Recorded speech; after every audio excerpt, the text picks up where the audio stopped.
they're like, well, I don't know what to write. What am I supposed to write? And they kind of get overwhelmed with the entire big picture of the book. Paul Green's MSP Marketing Podcast. Extended interview. I'm Cassandra Morgan. I am an award-winning self-published author and the HR manager for an MSP. And I'm so excited to have you on the podcast, Cassandra, because you understand our world, because you work within an MSP, but you also bring us a subject we haven't explored in detail before, and that is the subject of publishing your own book. I believe, and I know that you believe as well, that this can be a very powerful marketing tool for MSPs. So we're going to talk about that in just a few minutes. Let's first of all explore your background and what makes you an authority on creating your own book. So did you say you've published a number of different titles? Yeah, so I have 6 of my own books. I've been in an anthology. I've been published in a few magazines. I was the managing editor for a local publication. I am also now the president of the Cat Writers Association. And long before any of that, my grandmother was writing short stories submitted to women's publications to help support the family. My father has been published. An uncle I never met has been published. My aunt has won an Emmy Award for some of her journalism. Writing is literally in my German, Belgian, English blood. We're just not sure which one to blame. That's great. That's absolutely great. So no wonder you're such a prolific author then. And what kind of stuff do you write? What kind of content do you write? Is it mostly fiction? It's primarily fiction. I am working on a few nonfiction pieces. I have a young adult fantasy, a paranormal cozy mystery, gothic fairy tale horror, and then over the quarantine, I published a clean romance. That was kind of like my quarantine book baby that helped keep me sane. I love it. What is clean romance? I realize that's not really a question I'd ever thought I'd be asking on this podcast. Clean romance just means it's not really very spicy. If you get my drift for romance, it's very like dip to black sort of thing. Very like PG-13, a lot of inferences about what happened from one scene to the next. Got it. So more 10 Shades of Grey than 50 Shades of Grey then? Yes, very much so. Yes. Well, I'm pleased myself with that little joke I did. So let's talk about, let's bring this back to marketing then. So why do you believe that for an MSP to write and create and publish their own book would be such a powerful marketing weapon for them? So I learned a long time ago that the term MSP is very much an insider term, right? We as technology gurus already know that people who are not well-versed in technology, they are not well-versed in technology. There is a very clear, black and white with that. And so when you go into business networking circles and you go into potential clients' offices and you're talking to them and they go, oh yeah, and we provide MSP services, I might as well be trying to speak, Tolkien's Elvish language to you, right? Like that's what it sounds like to them. So if you can establish yourself as an expert in your field by publishing a book on something that you already know, that you don't have to go and spend time doing a bunch of research on, and then you can present that to a client in a way that they can understand without using terms like, MSP or throwing around vendors that they don't know what that is, but presenting it to them in a way that they can understand, that is going to build your credibility, your trust with your potential clients, and then also your expertise even within your own community. Yeah. So it's a way of positioning yourself as the authority in your subject matter. I guess also because it seems like a really difficult thing to do. The vast majority of MSPs just simply won't do it. It can be easy. It truly can be as easy as uploading a Word document, throwing in a graphic, and calling it the end of the day. You can do that. The print-on-demand industry has made things really, really easy, but it's kind of all the steps in the middle that get a little bit muddy for people that don't have experience with writing and with the publishing industry. But they truly are, as long as you follow those steps, they truly are just as easy as uploading a Word document, slapping on a graphic, and calling it a day. Just takes a little bit longer. Yeah. Okay. So I'm going to ask you to talk us through all the different steps to publish your own book. Before I do, I have to give myself a second blatant plug in this podcast, which is we have a book. It's called Email Hijack, which we give to the members of our MSP Marketing Edge program. And what we've attempted to do, well, we've written a book which is about the horrors of someone stealing money from your bank account through your email. So it's written from the point of view of the normal business owner. And the idea is that you join our program, you get the book. It's half an hour's worth of work to personalize it, and then you can give it to a printer and they will publish it for you. So I've had to get in my own little extra blatant plug for that. Cassandra, if you wanted to write your own book, let's talk through the different stages. So I guess the first thing is actually figuring out what is the book going to be about, because the risk is that you write something too technical that ordinary people simply aren't interested in. Absolutely. And you can do that by going through and kind of just making like a bullet point list of these are the things that I would like to cover, and then get into this is something in the industry that we call beta readers or alpha readers. And these are people that kind of give you their input on various different things throughout the process. And you can get them involved very early on while you're going through and just, making that checklist of these are the things that I want to cover. You can hand that checklist to one of these beta readers, somebody that you trust, somebody that would be typically an ideal client for you, and say, do these things make sense? Are these things that you want to know more about? And then that kind of opens the dialogue of what is it that your clients really are looking for when it comes to a knowledge base about what it is that you do. Because maybe the thing that you think they want to know more about, they really don't care. Yeah, so the kind of things that people really care about are the things that come up when you do quarterly business reviews or strategic reviews, as I prefer to call them, or when you're sat with prospects and the things that they bring up. And very often those things aren't hardcore technology things. They don't talk about servers and deeply technical things. They talk about things that worry them. They talk about what happens if this happens, or what happens if the internet goes down, or what happens if we can't access that. And I think that's gives you an idea of the kind of things that ordinary people are kind of interested in. Now, I think after you've come up with the idea, actually doing the writing, I suspect, is the thing that most MSPs would be terrified of. You're clearly a prolific writer, Cassandra. You've published, as you said, a whole ton of books already. What's a good writing process for a non-writer to get into? Or should they not even bother and just get it ghostwritten? Yeah, so there definitely is the pardon the term, but just vomit it out. That's kind of what we say in the industry is just buckle down and get it out. But for some people, that's not quite as easy because they're like, well, I don't know what to write. What am I supposed to write? And they kind of get overwhelmed with the entire big picture of the book. And I think the easiest way for somebody who doesn't have a lot of experience with writing is remember, you cannot edit a blank page. And so pick a specific topic that you would like to discuss in, that paragraph, that chapter, whatever it is that you're working on. And that is going to be your main focus. Set yourself a timer, 20 minutes, 30 minutes, however much time you allocate. You can work on this once a week. You can work on this once a day, 3 times a day, whatever it is. But just for that 20, 30 minute period, that is what you're focusing on.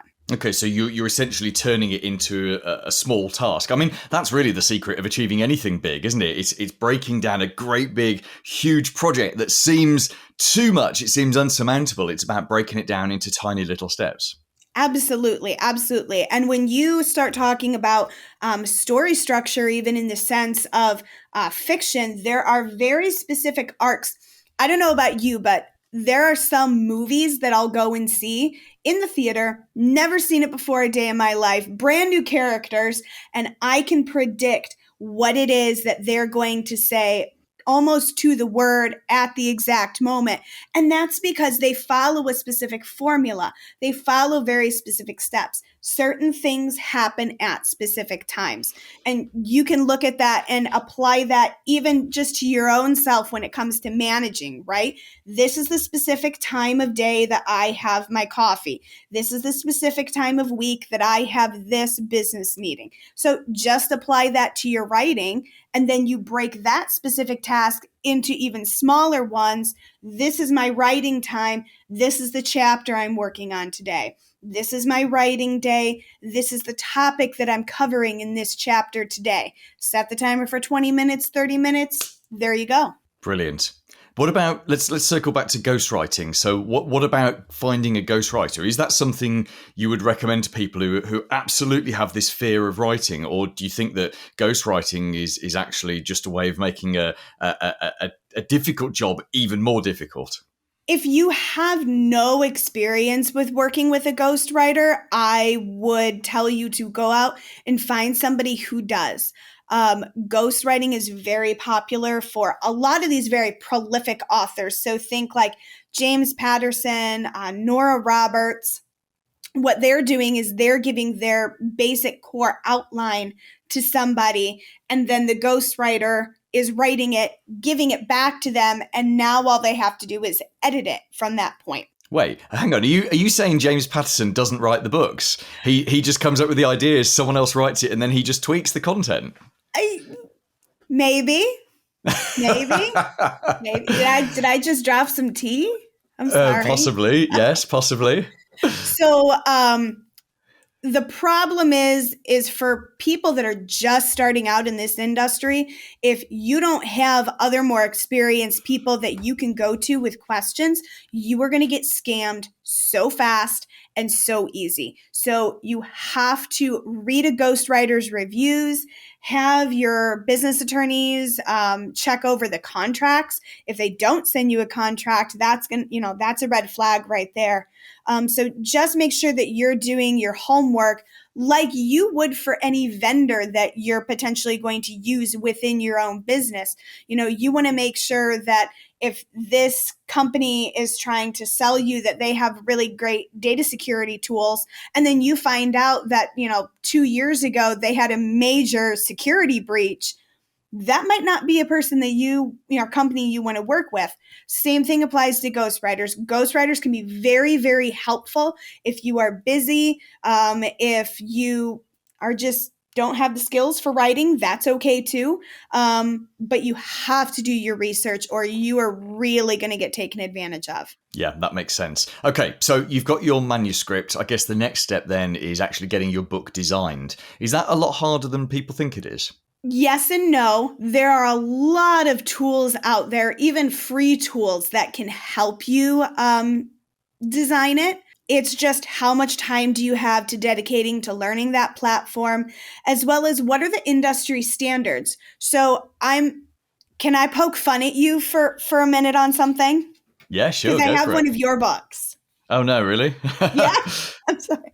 So if you were to look inside, I have the Updating Servers Doesn't Grow Your Business book that you had written. And the content in this is fantastic. It's straight to the point. I like that the text is a little bit bigger. That's great for business owners that are maybe a little bit older. In this industry, we typically don't run into a lot of clients that are going to be young guns needing our services too much. But the one thing that I noticed is if you look on the left gutter and the right gutter, those are right margin, those are the spaces around, you can see there's kind of raggedy edges on both sides. So I can tell by looking at this that the formatter used left justification or left align. Yeah. What they should have done is they should have used justification, because that would have made the outside edges of each of these pages a nice, clean, straight line. And those are things that, unless you've been in the industry like me, where I look at that and I can see that, you're probably going to want to get a professional involved to design your interior and design your cover for you. Yeah, that's fascinating. Thank you for that feedback. And I am now going to fire Steve, the designer, because he should have known that back in 2016 when we actually published that book. I'm joking. We're not going to fire him. We'll we'll just give him a written warning. It'll be fine. No, seriously though, and I've actually self-published. I think that's my 7th or my 8th book. It's just, and they've all been written by me, designed by Steve, and we've self-published them. And you're the first, and I've been doing that since about 2010 across a number of different businesses. And you're the first person that's ever pointed that out. And actually, that's really obvious because I can see in my head now picking up any other book and opening it, and you've got that justification on both sides. This is how you've proved your expertise on this, Cassandra. So once you've got that book designed, what's the next step? Because obviously getting books printed, that shouldn't be too difficult because there's lots of book printers around. Can you actually explain as well the difference and what the difference is between getting a book printed and getting a book published? Is that the same thing or are they different things? No, those are very different things. So being published means that you are available through certain distributors. There's kind of like a catalog of books, and then there's something called an ISBN. So that's that little barcode that's on the back of the books, and that is unique to your book. And without that, other bookstores and publishing companies, they're not going to be aware that your book exists. So that's technically publishing. Now, getting a book printed, that's as easy as taking things to a printer, taking your files to a printer and just having them run off like they would flyers or something like that, right? And you can do that. We can kind of get into some of that a little bit later because that's like a really big topic to discuss. I want to jump back a little bit to your question of, okay, the book has been designed. Now what? Or now you're going to publish it. Now what? So there's actually a step in between there. So okay. While your book is still in progress, and it can even be while you're still writing it, once you've, before you've completely given it over to your editors, which we haven't talked about yet either, you need to do some pre-marketing in there. You need to be setting up some kind of email list, preferably to clients, not just your family and friends, though they can certainly help boost the signal. But setting up an email list to say, hey, I'm coming out with this. If you want to learn more about this, sign up. You can be releasing weekly or monthly updates as you're working on things about like, hey, here's 3 paragraphs of a chapter that I wrote. Are you still interested in this? Yeah, don't worry. It's still coming out. Work on engaging within your local community at this point, depending on what your timeline for publication is, of getting interviews set up, getting book signings set up. Let people know that, hey, I'm publishing a book right now. Here's a sample of it. Can I come in and speak to your chiropractic association? You can use that before it's even done to start establishing yourself as an expert. So that's kind of like the pre-publication marketing that happens. I love this. So it's using the book even before you've finished the book and got it out there. It's using it to stamp your authority. And I can see an MSP going and speaking to networking groups, going and speaking to business associations, using their following on LinkedIn, using their following on email, in their email newsletters as a way of actually talking about the book. Because as we said right at the beginning, very few MSPs will actually ever do this. So it not only stamps your authority, it gives you a point of differentiation as well. Okay, you offered earlier to talk in detail about the printing, and I'm going to say let's not do that on this podcast because I think you can go too in detail. And I know that you are able to help MSPs who do want to write their own book, and we'll come on to that in a second. Let's just finish with that the culmination of this project, which is of course actually getting that book printed. So once you've got that book printed and it's out there, what would you recommend that MSPs do to continue to use it for the max? Would you give it away on your website? Would you give copies away to people that you meet? Would you recommend that they sell it? What's the best thing to do with that powerful weapon once you've got it in your hands? So I would recommend that if possible, you have 3 different versions of your book. One is going to be a super condensed version that's almost white paper-like. And it's absolutely fine if you want to leave certain things out. Another one is going to be a very, very small copy. It's kind of like the next step up. It's bigger than a white paper, but it doesn't quite go into nearly as much detail. And this one is very much the layman's terms. This is the one that you would give to your most technological, illiterate persons, right?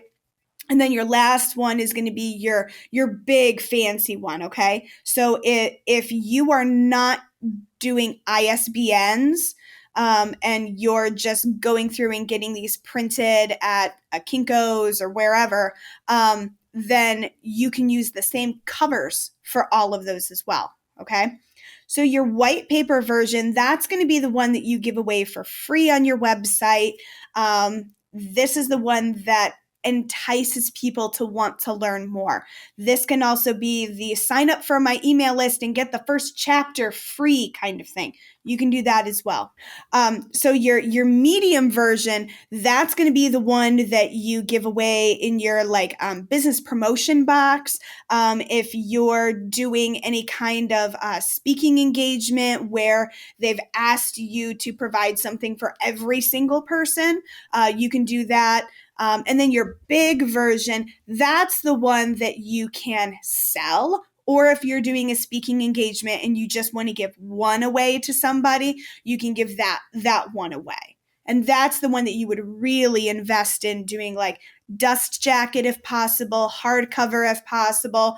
But anyway, yeah, that's the big one. That's the fancy one, the elite one. This is all fantastic information. Thank you so much, Cassandra. Tell us what you can do to help MSPs who want to publish their own book, and how can we get in touch with you? So you can visit me at authorcassandramorgan.com/MSP. I have a little video on there for you that kind of goes into a bit more detail, maybe covering some of the publishing things that we didn't necessarily get to. And then if you want to enlist me to help with any kind of your editing services, coaching, if you just need a cheerleader kind of along the way, you can fill out a form there. And then I'm also going to have a webinar series that goes into very, very, very specific detail of every single step. And they are steps that you can use both for fiction and nonfiction, because maybe once you get your first nonfiction book about MSP out there, maybe you've decided that you finally want to write that clean romance that you've always been wanting to do. And this webinar can help you with that as well. I love that. Thank you. We're going to have thousands of MSPs across the globe producing clean romance. And I was genuinely shocked to hear in that interview about James Patterson. Have you just sort of let out some kind of trade secret there, or is that a bit of an open secret within your world? It's kind of an open secret. And I don't want to say that he's not involved. Obviously, the coming up with the idea and the step by step of then I want this to happen, then I want this to happen. Some of my outlines, depending on what's kind of flowing in me at the moment, I have seen notes about like specific lines of dialogue, one right after the other, of this is the whole conversation that's going to occur in this scene. So outlines can be as vague or as detailed as you need or want them to be. So I am very sure that James Patterson and Nora Roberts and some of those other authors are just writing really, really detailed outlines. That's where some of the skill comes in. They send it off to somebody else to basically fill in the muscle of everything, right? Kind of flesh it out. And then they'll send it back. And the editing process is where a lot of the work really, really begins. Yeah, I can imagine. But also, I think that process can go wrong sometimes. You'll be aware of an author called Lee Child, who, of course, created one of the greatest literary characters ever. If you're, a bit tired and you just want to read 10 pages of a book, and that character is Jack Reacher. And I'm sure you've read some Jack Reacher books, Cassandra. And there was a great TV show that's just dropped onto Amazon Prime as well. And Lee Child, having written, he used to do one Jack Reacher book a year for about a decade. decade. And then he started knocking out, I think it was 2 books a year. And then I think it just got too much for him. And his brother, I can't remember his brother's name, but his brother now writes the Jack Reacher books. So it says, Lee Child's Jack Reacher, written by, at the bottom, written by Jeff Child or whoever his brother is. And there has been a noticeable drop in quality, which is really interesting. But of course, they've been very open about that. They've been very open that Lee Child is no longer writing the books, that his brother is doing it. Is it more common that people, that famous authors, as they get to the end of their careers and they don't have the stamina to knock out as many books as we would consume, is it more common that they do tend to sort of hide the fact that they're using ghostwriters and people helping them? I think that maybe that was the case 20 plus years ago. Ghostwriters were kind of like a yucky word. But now, because more people have self-published and they've kind of opened that door to give more of a view inside, I think ghostwriters are simply a tool that writers use, not necessarily something that has, like a negative connotation anymore. I think what's becoming more popular is authors are making sure that they have a specific outline of everything, because if they feel themselves kind of, physically, personally getting to the end where they may not be able to carry on, I think we have seen enough instances like Lee Child, Robert Jordan, I'll throw out there as another one. Brandon Sanderson ended up having to finish his one series for him, the Wheel of Time series, because he had passed away. And there were some notes that were there, but it was very markedly different. Yes. I think isn't that the risk at the moment with George R.R. Robertson, who wrote Game of Thrones? Yes. Martin. And I know that they've finished the TV show, haven't they? But he hasn't actually finished the final book. And I understand he's getting on in years quite a bit. So I could see that there's a risk there that they end up maybe having to finish that book based on what happened in the TV show. Now, I haven't actually seen the final season of Game of Thrones because I hear so many bad things about it. So in my head, if I never watch that bad season, Game of Thrones will always stay an incredible thing for me. You said about ghostwriters, no longer being perceived to be a bad thing. Would you say that the same has happened with self-publishing? That these days to self-publish your own book is no longer a bad thing? Absolutely, and I think that's because we have, like I said, we kind of opened that door a little bit. So even if you are brand new to self-publishing, there are a lot more resources out there to help you in the very beginning. So it used to be back in the 70s and 80s and stuff, right? Print on demand wasn't as much of a thing. And you would go to the same places. I keep bringing up Kinko's because that's kind of what we have here in the States. But you sort of go to these places that where you would just print flyers and postcards and stuff like that. And you would have 100 minimum runoff of something. And then you'd kind of try to peddle them door to door as sort of these dead tree Girl Scout cookies kind of thing. Right. And that kind of came off as the whole obviously you're not good enough to get picked up by a real publisher. And that's not the case anymore, because we as self-publishers have access to just as high of quality as editors, just as high of quality as of designers, both interior designers and cover designers. And then we also have support groups to help us with marketing campaigns, cross promotions, different things like that. So we can turn out the same level of quality as a traditionally published book being a self-published author. And that wasn't necessarily the case when self-publishing kind of first, I don't want to say first came on the scene, because technically self-publishing goes back, all the way to the days of, the original printed press, and there was no middleman. But this kind of resurgence, I will say, that I think took place probably in the late 70s to 80s. Yeah, but you could argue that all media 20, 30 years ago had to be done in a professional environment. And I say that to you standing in the spare bedroom of my house, recording broadcast quality video with, broadcast quality microphone, which, even in my lifetime as a radio presenter, you just couldn't have done this from your house 10 years ago, certainly not 20 years ago, not up to the level that we're able to do it now. And, we're having a conversation, there's 4,000 miles between us, and we're having an instant, quality conversation. It's fantastic. So I think it's not just publishing, it's all media creation that has become completely democratized. Anyone that really wants to do it now can do it. In fact, I've got here, in advance of our interview, I pulled some books off my bookshelf, and they're all written by people I know and trust within our world. And it's really interesting because I think all of them are what we would call self-published. You've probably seen some of these, Cassandra. So this is by my friend Mark Copeman. It's called MSP Secrets Revealed. There's Mark on the back. So Mark's based in the UK, but this is an exceptional book, and you can get this on Amazon.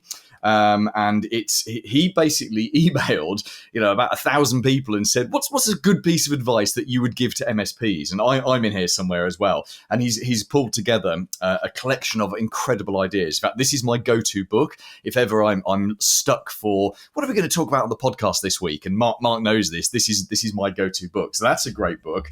This is one published by another friend of mine, Kevin Clune, who's based in the US, and he's the co-founder of MSP Growth Hacks. And this is called the MSP Growth Funnel. In fact, it's interesting, we're talking about covers. As I'm comparing these two books, I've noticed that Mark's book has a glossy cover. I don't know if that comes over very well on the video. Yeah. Kevin's is a matte. And I was always told, and hopefully you'll correct me if I'm wrong, but I was always told that a matte cover seems more professional than a glossy cover. Is that still the case? I would say for nonfiction, for giving away to clients, yes. I'm going to grab something behind me. Hang on one second. Okay. Tell you what, while you're doing that, I'm going to grab some more books off my bookshelf as well. So look at this on YouTube. We're literally off camera grabbing stuff. There we go. You've got some books. I've got some books here as well. This is great. This is right. Show us your books then. Okay. So these are two of mine, and I don't know if you can see. One is glossy, and then one is not. So these are both fiction books, but the reason that I did that is the artwork that's on here. One truly does look better being glossy. So this is this is my clean romance that I was talking about. So the cover is a lot more like illustrative style, right? And then because it's a much more modern setting, and there's a lot of technology that's involved with this because it takes place over the quarantine. So I chose a glossy cover for this one. And now this has a lot of silhouettes. This is my Cozy Mystery series. So this one is matte. So a lot of it just depends on the artwork that you would choose, as well as what is your audience. And this kind of comes down to doing some of that market research. So I found out in doing some of my research for romance books, because I'd never written a romance before, that the covers for romance are typically glossy. The thing to keep in mind with glossy versus matte is how much are you going to be showing that book? How often are you going to be holding this book up in pictures, online? See, I've got lights overhead, and if I were to, angle this in a certain way, you're not going to be able to read it. So if you're somebody that's going to be posing for a lot of pictures, maybe you want to consider doing matte versus glossy. That makes sense. So let's the final one I've got here is Jennifer Bleam's book, which is Simplified Cybersecurity Sales at MSP. All of those books that we've just mentioned are great reads. I'm going to have to send a message to Jennifer because look, she's got a glossy one, which in fact I can just see the reflections on this. Isn't it funny? We really do judge books by the cover, don't we? And in fact, I've noticed when I was in the US years ago, talking about those Jack Reacher books. Actually, I noticed I had a UK printed Jack Reacher book with me, and I noticed we were in a Barnes and Noble, and I noticed that the exact same book had a completely different cover for the US market, and I couldn't quite understand why that was. And I'm guessing maybe some cultural differences between the UK and the US. But that do you as an author see that even though we're told not to judge the book by the cover, we do judge the book by the cover. Yeah, that's actually why that phrase exists, is because we do. Think of it as when you're going to meet a client, whether it's in person or over Zoom, if they're going to see you, it doesn't matter that you are the expert in your field. If you look like you just, as an MSP person, if you look like you just came out of a Chevy garage or something like that, and you're covered in grease and dirt and you haven't showered in 3 days and stuff, that doesn't make a good impression. And it's the same thing for a book, right? So we like to think, well, don't judge a book by its cover, but we really do. And subconsciously, we know that when we're going to go and meet a high profile client, like we're going to wear our suit jacket that day. We're going to make sure that our tie and pocket square like match appropriately today, right? You shined your shoes the night before, that kind of thing. It's the same concept. Absolutely love it. Right, let's judge some of my books by the cover. So now this will fascinate you. So this is the book you were mentioning earlier on. Updating servers doesn't grow your business. So we've given away something like 4,000 or 5,000 of these. I'll let you into a little secret. You hold up your copy. I'll hold up my copy.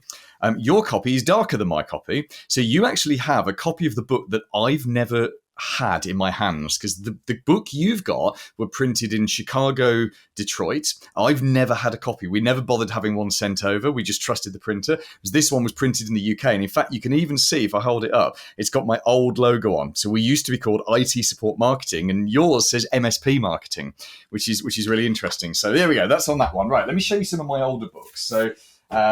This is one that I did. This was an abandoned project, but this is called Locked in a Prison of Your Own Design. So this was a book we created for business owners. There's a concept which is business owners create a prison of their own design, and then they lock themselves inside. We had about 1,000 of these printed, and so this one's out of print now. What do you think to the stock image, the use of the stock image on the cover there? So I think this is a little bit busy. I think you should have chosen either to do the stock image or the colorful bubble and then the footer down at the bottom. Because I think having all of those pieces on there, it makes it look really busy, and it makes it look like you're trying to convey too much about the story.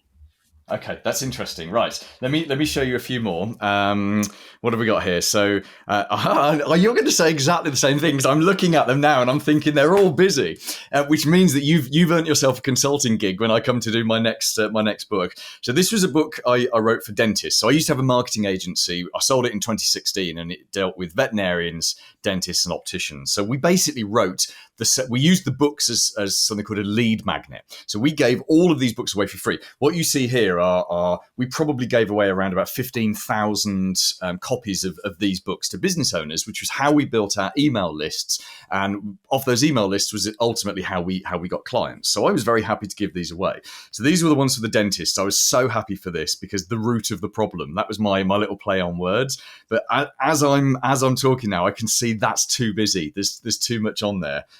Which is fun. Here's the one for the veterinarians. It's called The Game is Changing, because within the UK, the veterinary market was massively changing at the time. Interestingly, after we published it, the stock image of the spotty dog there, we noticed that was on half of the vets' websites that we were dealing with, which was kind of interesting. This is a good one. This was aimed at restaurant owners. It was called Recipe for Disaster. I quite like that one. What was interesting, though, is that actual whole business was a recipe for disasters. That lost me about £40,000. That business that wasn't the best idea. And then this is one, I hate this one so much, but this made me so much cash. And it's called It's Time to Fight Back.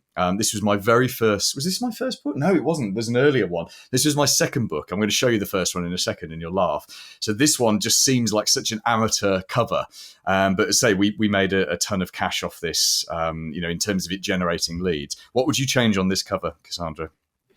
So it's a little bit blurry to me, but that's because you need an eye test. Apparently I do. So yeah, on that one, I would say your color scheme is really good, but instead of doing the letters in outline, I would find a font where they're fully filled in. Yeah. Okay. Let me show you my very first book. You must not laugh at how young I look on the front of this book. Okay. So this was when I had a PR agency, a public relations agency, and I didn't know what I was doing, but I wrote a good book, but we didn't necessarily know how to design it. And amusingly, copies of this go on sale on eBay about twice a year for like £1, which is, about 70 cents, 80 cents. And I don't know if anyone ever buys them, but there we go. So this was my very first book. As you can see, I wrote it as a 12-year-old, because there's 12-year-old me on the front. PR Success Made Easy, it was called. And we put about 2,000 of those out. And that was how we built up our PR company. So this is I think this is like 2007, 2008, this book.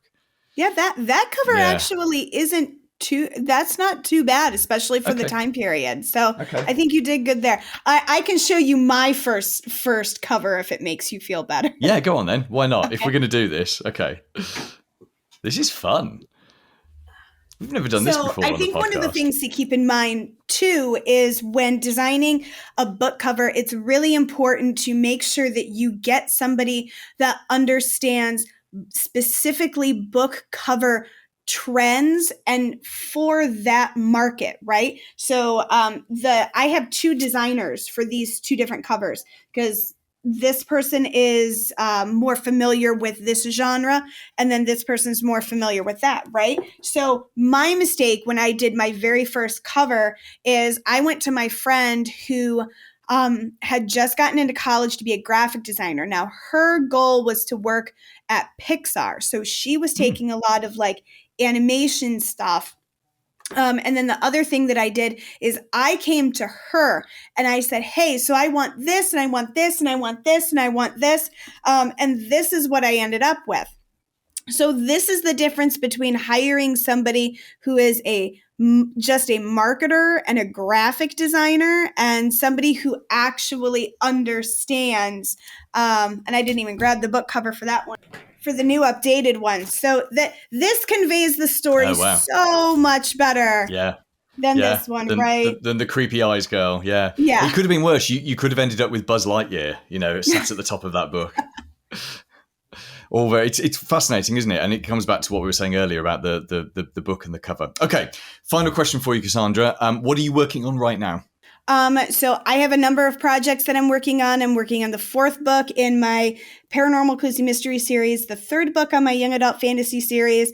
I am rewriting my short story that I got into the anthology as a full novel because I just got the rights back to that a few years ago. And then I'm also playing around with a middle grade fantasy as well. Amazing. You're so busy. I love it. And of course, the other thing you're doing is you're helping MSPs. So just remind us again, what's your website address and what's the deal for MSPs who go and check that out? Yep. So it's authorcassandramorgan.com/MSP. I'll have a video up there that goes into a little bit more in depth about publishing. From there, you can send me a message if you're interested in any of my coaching services, my editing services. And then I'm also going to have a webinar series on there as well. If you want to go really, really in depth on all the individual aspects of publishing your book. This is going to take you from the pre-planning marketing all the way through your book launch and then what to do beyond that. And that series you can use for both fiction and nonfiction books. So if you finally get your first MSP nonfiction book out there and you decide that you want to write a paranormal cozy mystery yourself, then now you have the tools to be able to do that as well. Paul Green's MSP Marketing Podcast. Extended interview.